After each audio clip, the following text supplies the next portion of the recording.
এই ছেলে, তোমাকে বলছি তুমি সাবধান থেকো।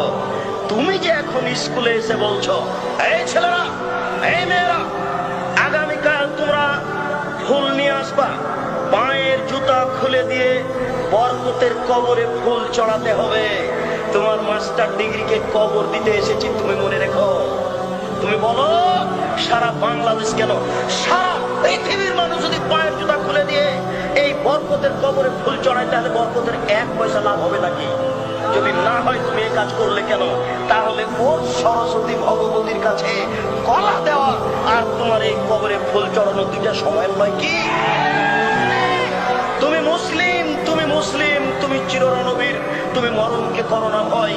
তোমার ইতস্ত বোধ করা দরকার ছিল, তোমার লজ্জা বোধ করা দরকার ছিল, তোমার বিদ্যেকে মূল্যায়ন করা দরকার ছিল। তুমি বেশি না পারলে তুমি ঘুরে দাঁড়াতে, ছি ছি, এ কাজকে করে এ বলে তুমি ঘুরে দাঁড়াও। বাঁচার পথ আছে। তুমি শিক্ষক হয়ে কাজ করো কি করে? সারা পৃথিবীর মানুষ যদি পায়ের জুতা খুলে দিয়ে ফুল চড়ায়, বরকতের 1 পয়সা উপকার করতে পারবে না। যদি সেদিন তুমি বলতে, এই ছেলেরা শোনো, তারা জীবন দিয়েছে, তারা রক্ত দিয়েছে, তোমরা একটু তার জন্য ক্ষমা চাও। তোমরা বলো, আল্লাহ এদেশের ভাষাকে টিকানোর জন্য বরকত জীবন দিয়েছে, তোমার দরবারে ক্ষমা ভিক্ষা যাচ্ছে। সে মানুষ, বরকত মানুষ, মানুষ, তার কোনো ভুল ত্রুটি থাকতে পারে। তোমাকে বলছি, দয়া করে তুমি তাকে ক্ষমা করো, দয়া করে তুমি তাকে ক্ষমা করো। এটা একটু বলতে পারেন না? কাপুরুষ ছেলে তুমি, তুমি সুন্দর ছেলে নও, অভিশপ্ত ছেলে তুমি।